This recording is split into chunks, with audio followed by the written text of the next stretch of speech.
Want to know more about my fitting journey with the Cashmerette Wyman Sloper and see how I made some of the modifications? Big haul of fabrics. Stay tuned. Hi everyone, welcome back to my channel So Lulu Rask. I'm Vanessa and today I am going to go through this pile of fabrics behind me that has come in, but also first of all I'm going to kick off with carrying on my fitting journey of the Cashmerette Wyman Sloper. And a lot of people, it actually resonated with quite a lot of you out there and wanted to get a bit more detail in that. Some people that are actually already enrolled in the Cashmerette Sloper School but were struggling with getting their head round the process and just asked me, can I share? So you know what, absolutely. So the first section here is going to be a little bit technical, so if you're not interested in that technical side of fitting, or it's just too much for you right now, you're a beginner and you just want to see all the fabulous goodies, then pop, fast forward, pop into the end to do the fabrics. But I'm going to, so as explained last week, I took all the measurements. What came back to me was, I am going to start off with an 18, a size 18 EF for my bust. And then I'm going to grade out to a size 22 at the waist, grading kind of back in towards the hip to it's either an 18 or a 20, but within that I have to then do a full bum adjustment. So I have to grade up to account for this excess at the front in the tummy area. So I grade out to the 22, and then the hips I grade back, because when you look at me front on, I'm a standard 18 that way, but I protrude to the back. I've got a big bum. So rather than grading that size out to a 22, come back in and add a full bum adjustment. Let me take you how that has worked out. When they saw all my measurements and how it worked, I was then asked to take half measurements. And as I explained a little bit on last week's vlog, half measurements are, literally that. You get your imaginary sideline and you measure how much is each half. I am 111 around the waist, but I'm 60 centimeters front half, 51 centimeters back half. So you can see straight away that's a 9 centimeter difference, or about 3-4 inches difference. So if I were just to make whatever size, for example size 22, based on my 111 centimeters circumference of my waist area, it's going to potentially be too tight across the tummy, but with handfuls, like 4 inches of excess in the back. When it comes to my bum or my hip, I'm 125 centimeters. 56 of that is at the front half measurement. 69 is the back half measurement, which is a 14 centimeter difference, 7 inches. So if I were to then base my bum measurement just on the straight 125, which would fit, what would end up happening is it's going to be screamingly tight across my bum and I will be eating those trousers, but I am going to have masses of room at the front, making me look like I'm wearing a nappy or a diaper for my ladies in the States. So you can see, for somebody like me who can, my shape, I go out at the front and I go out at the back. So this is where the half measurements have come in really useful. So the concept behind that, I did go into it a little bit last week. The concept behind it is you take the smaller of the two measurements. So for my waist, the back half was 51 centimeters. So you take your smallish measurement and double that, because obviously it has to go round. So you take your base size on the lowest doubled. So let me make that make sense. 51 centimeters was the smallest. So that was my back waist. Double that is going to be 102 centimeters. 102 centimeters is what my waist would be if I didn't have the protrusion, which is a size 20. But if I just make a size 20, clearly that's not going to fit because my whole waist round in reality is 111. So I have to do something. I have to add back those 9 centimeters from somewhere. So in any other pattern, it would be a full tummy adjustment. So the same for the hips. I have got a lot more in the back. So if I take the smaller measurement, my front hip is 59, double that up, and it comes to 118. Based on that smaller measurement, my hip measurement is a size 14. But what I would then have to do is a full bum adjustment to add back in, you know, those extra 13 centimeters. So they're big adjustments, but in principle, it's the same as a full bust. So I suppose in some ways what I'm doing is is adding like a full bust adjustment to the bum and a full bust adjustment to the tummy. So once I'd sort of conquered that and understood that, and when you read the half measurements, it takes a few going over in your head to kind of like get around what that means. But basically what it is if you stripped away all of the over the average sizes of where you are and strip it down to your smallest size, you will then take your pattern pieces based on the smaller sizes, adding in the relevant adjustments, either a belly adjustment or a bum adjustment. So you're only increasing fabric in those areas that you need it. So for me, if I stand up, you can see I've got a really big curve here because I've got a really big bum. The further out your bum goes, for somebody like me, the further the curve. But I don't need fabric out here. I need it to be in here. So if I take the measurement for here and increase it just to add excess fabric here where my bum is, then I'm going to have a better fitting piece of clothing that's going to fit me where it needs it and it moves out where I need it. Hopefully that makes sense and I've explained that correctly. Please, if it doesn't and you want me to go over it again, drop a comment to say go over it again, please. I didn't quite get that, which is okay because it took me several goes. What I will show you, and again it's relevant to my measurements, but I'm going to show you in reality what that has meant on the pattern.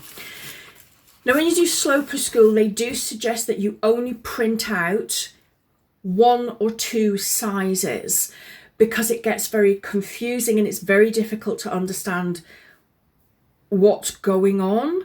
And if I show you a piece here, so I did it because I sent it to A0 and I forgot to ask them to grade it out. So I've actually cut it to the 22 line, so that has taken some amount away. But I need the 18 and I need the 22 because they're the 2 sizes I'm using. But if I come closely, what you'll see are these lines that have no numbering. What that is the stitch line. So on the Wyman Sloper, they add in a stitch line as well as the cut line, which is relevant because it's an inch. It's an inch seam allowance that you use. But what I'm going to do is work between the two so it'll, you can see what I'm doing. But if I show you this, which is, I hope this, actually, let me get you a bit closer if I double it over because it's on, this is Swedish tracing paper, which is all I had. But if I this is the skirt, if I show you close up, so this is the cut line.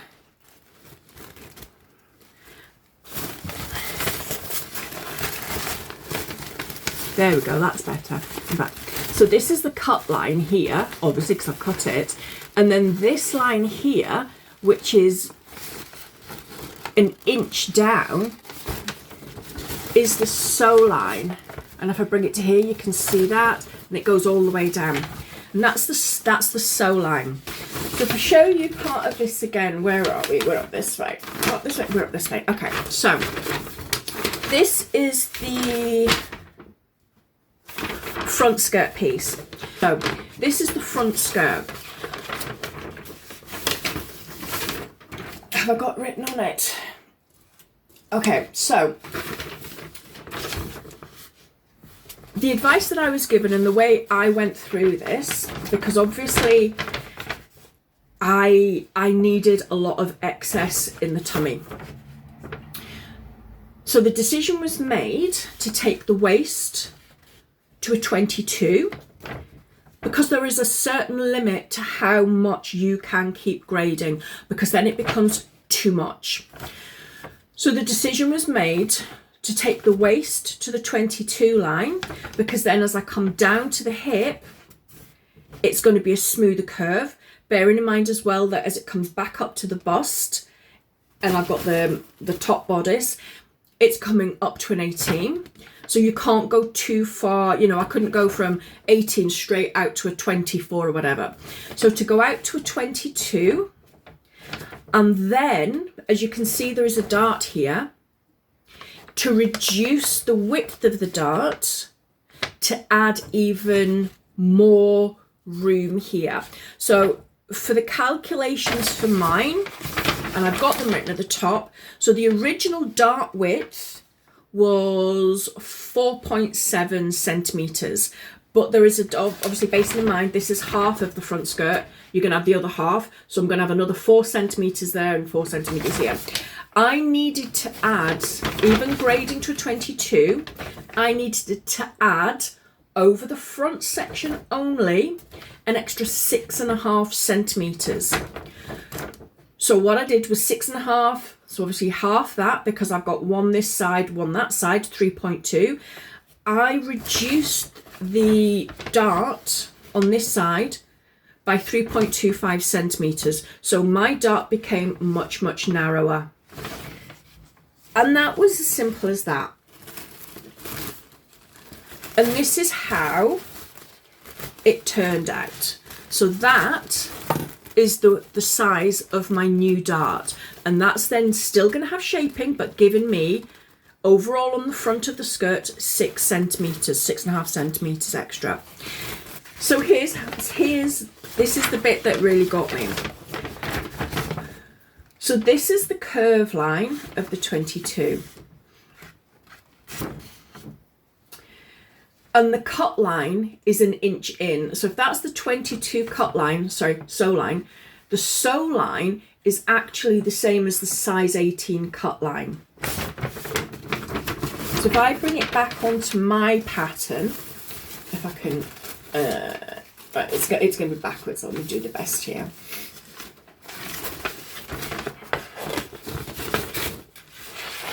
I'm just holding up the back so you can see, because the lines are quite pale. What you have to do when you do your grading and your adjustments at the, say, like the side seam, blimey, and sorry for all the rustling, I'm trying to make this as clear. You have to make your adjustment at the sew line, not the cut line. But so you have to take your adjustments to the sew line. Now, what happened for me was, because I had to grade out, so this became the point. And if I turn it back so you actually see it, and I don't know what all of this rustling is going to sound like on, so I hope I'm not upsetting people, because I know things like this. Let me just move my camera a little bit. So this is the original pattern piece, and this is my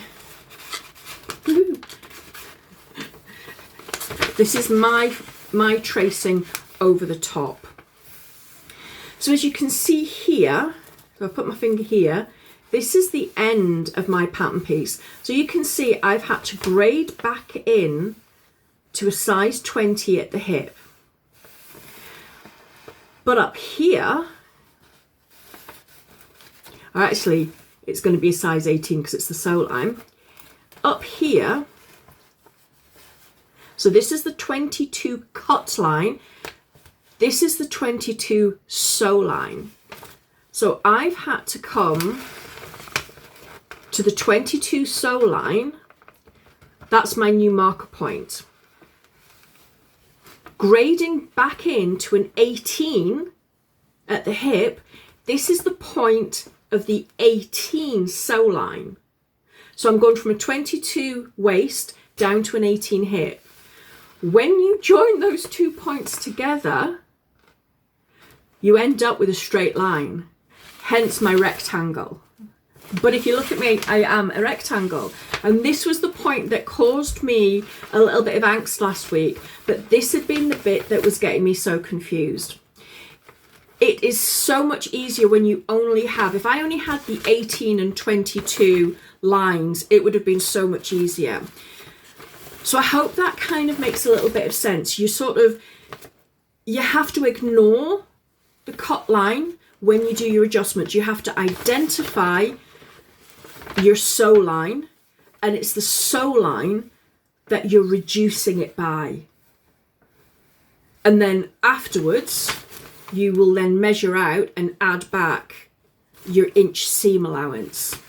Really hoping that makes sense. So for somebody like me that needed extra space, particularly around, so you're looking at that bit below your waistline, you know, that poochy bit.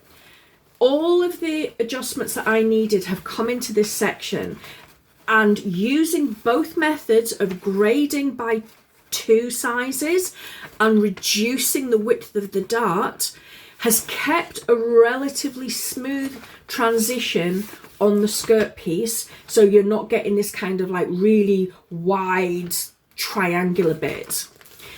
As we're told, when you actually start sewing and finessing, you can maybe just add that curve back in a little bit. When it comes to the back was pretty much the same to start with. You'll notice the dart has remained really much the same because the back bodice has no adjustments to it. It is standard. The waistline here on the back is pretty standard. So I've got quite a deep dart. Where all my fun and games came into it was, as you see here where the tape line is, because I had to do a full bum adjustment. You'll see that I've got a line running through the dart. So pretty much what I ended up having to do was cut through the dart, cut along the balance line. So this line here is the balance line, which is where the hip point is going to be. And then I had to cut out to this corner. So it's like a 3-way split. Once that I'd opened that out to create room here, so theoretically my bum, my fullest part, should be sitting in this section, but I've opened.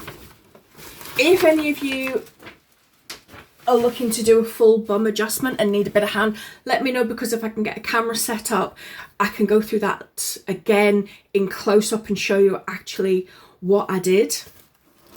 The bodice, this is the front bodice, and as you can see, it's a very, very fine dart, because the other thing as well to remember is whatever you do at the waistline of the skirt, you have to do to the top as well. And I was grading from an 18 out. This was really straightforward. The bodice was the easiest bit, the skirt was the hardest bit. So all of this at the top to this point here is the standard 18 with the EF cup. But what I had to do from here was grade this line out to the 22 sew line. This on the pattern piece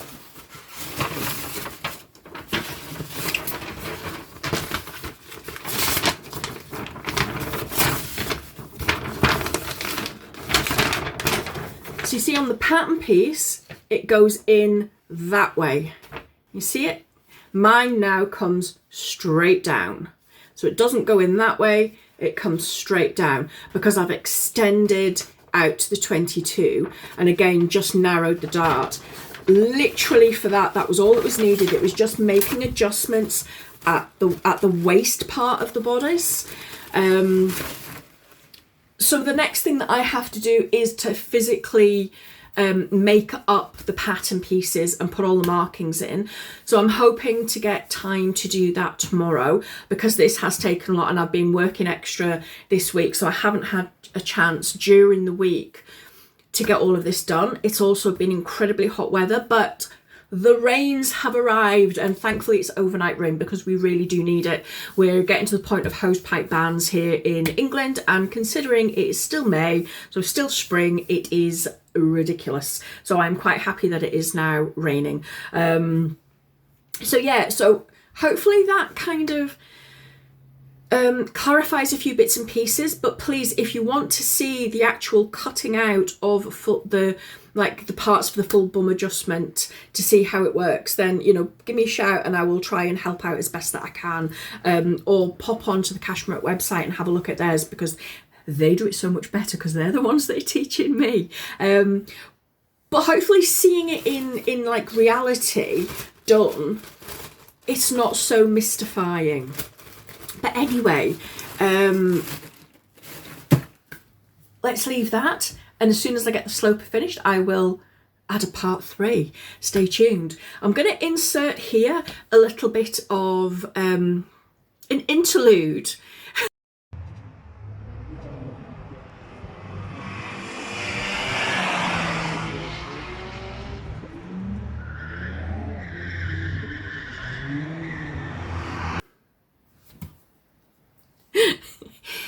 So just to clarify, yes, that was me. That is my my little Mini Cooper S, my bright orange car that I absolutely love. My husband booked me on for a track day so I could experience the fun that this car has to offer because it has sport mode. And I can tell you, I'm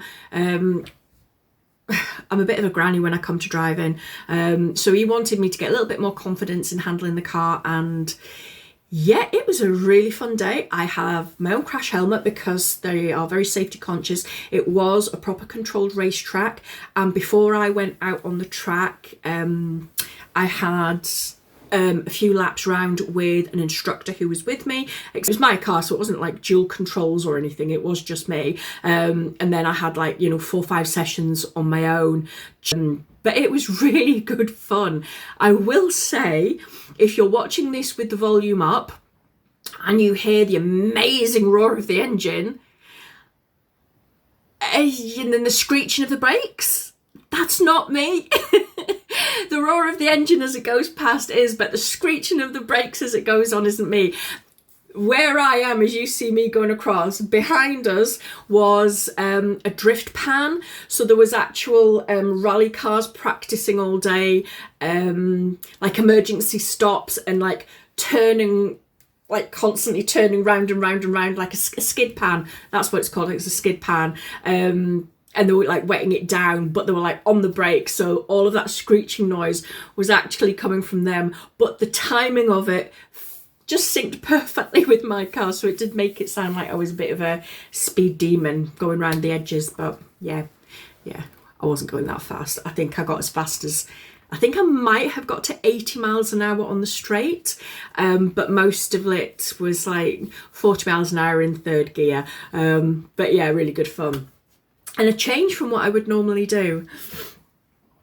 But other than that, as I said, I've had a little bit of fabric. I'm just going to reach back here because I've got all the section say what it is. I'm going to say is the reason is because it made me realise that I do not have a sufficiently functioning hot weather wardrobe.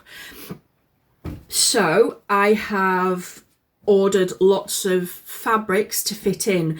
What I will say is for most of this, it was ordered from Rainbow Fabrics, and they've started to do pre-orders. So you can pre-order it, but the fabric isn't actually arrived in the country yet. So when you get it is kind of depends on shipping and customs getting it all passed through. So the fabric I'm going to show you has come from 3 separate orders. So the first one, and there are many people out there who have seen this already, and I've already had it up on Instagram, and I've been doing a bit of research, and this is actually an ex-Bowden fabric. In the States, I don't know if you have Bowden. So Bowden is a not high-end, but a really nice quality fashion line in the UK. A little bit more unique, just really nice. But this fabric was used to make outfits for them. I'll show it up because the print is absolutely massive, and this is it's called Solara Rainbow, and it's a lightweight cotton poplin, and it is actually beautiful. This has been washed, it's straight off the line. Not, you know, you can tell it needs an iron, but it doesn't hold a crease, does that make sense? It's not something that looks like overly creased. And I got 3 meters of that. Initially I thought a dress. If you've been watching me for a while, you'll remember I did a session where I got a sewing magazine with patterns, and this was one of the patterns that came through with the magazine, and this is the perfect weight, the perfect amount, and it's a possibility I'm going to make this skirt, because I want something that's going to that has a big skirt to show that's not too broken up. But quite a lot of the gathered style skirts that I would wear is just not going to work in that. It needs to have that kind of pleated structure. So that is a possibility. So say 3 meters of that. And I think it was only about £7 or £8 a meter. So really, really great value. This one is another cotton poplin, and this is an ex-Kate Spade. This one I only got 2 meters, but this I am contemplating making another of the cashmere pussy bow blouses that I made in the Liberty fabric. I fancied making this. It's definitely going to be a summer blouse, whatever, with it being 2 meters. And this is actually, this has got a bit of give, not lycra, but it has got a nice bit of give, but just a really nice fresh summery pattern. This is just a bit ridiculous, but I couldn't help myself. And this is a pale blue cow print denim. Only got 2 meters of that, so that is definitely tagged for a pair of jeans, plain and simple. What have I got next is this one. Now I got 4 meters of this, and it's just a glorious, glorious design, and it's a viscose crepe. Now this has actually been washed, it's been on the line, and it's been finished off in the dryer, and it still feels exactly the same. It's a really large print, predominantly reds and blues, but which one is it? This section here, it's showing as a blue on screen, but in real life it's almost like a lilac-y colour. Very, very pretty, very bold. That I am either going to make a jumpsuit or potentially another closet core knits, because that's a really nice fabric. I have forgotten what it's called, but I have the pattern here. It's terrible. I'm making so much stuff, I forget what they're all called. What are you called? What are you called? It's the Cashmere, the Irving dress, which was last month's Cashmere Club dress. And you'll see me wearing it in like an animal print. It is such a lovely dress to wear for work. I've had it on this week as well in the heat. So I got this. Now, this is a Farm Rio dead stock. And all of Rainbow Fabrics are dead stocks. I'd never heard of Farm Rio. Apparently it's quite, you know, a big name in clothing. New one to me. This is a lightweight rayon jersey. As you can see, it is slightly see-through. But, I mean, talk about drape on that is stunning. And it's almost like got a bit of a sheen to it. Very, very pretty design. And I got... how much did I get of that? I got 3 meters of that, and I think actually they'd sent me over the 3 meters, so it must have been the end of the roll, so they just given me the whole lot. And that was to be for the Irving dress, because I thought that would be really pretty summery dress. But I might need to give that a bit of a lining on the skirt, because I think that might be just a little bit lightweight.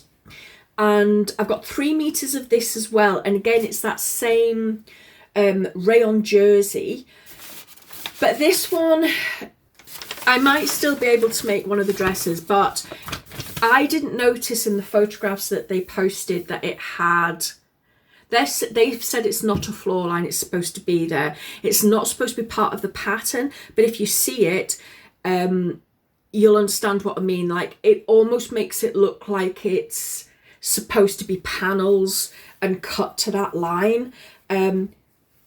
But to me, it's a floor line, because if you look at the pattern above and below, it's interrupted the actual pattern. If that was a panel, it would be the same repeat, repeat, repeat. Unfortunately, this line appears down the length pretty much every kind of like 80 centimeters to a meter. That's all that's in it. I mean, everything else is absolutely fine. It's just that line. So that was going to be another Irving dress, but it's all going to depend, particularly for the skirt, because the skirt's quite long. If when I come to cut out the pieces, I can make the skirt long enough within those lines, because I can't remember how long the skirt is, but I'm thinking 88 centimeters a meter is quite long, and I'm not particularly tall. So I'm hoping that I can still wiggle it around and get that dress made out of those. I've got another 3. I know, I'm just, do you know what? I always hate when I get so much fabric, because I've become overwhelmed and I can't do anything, because I've got other 2 that I've got there that I got a few weeks back, some with birthday money. But these have all got intentional plans for now, because I realised I just don't have clothing to wear now when the weather's hot. These were from First for Fabrics from Newcastle. A lot of people have posted this. It's a viscose slub, so it looks like a linen. I can't wear linen, it gives me the itchies. So this, I've worked with viscose slub before, because it gives me the look of linen without linen. These are beautiful.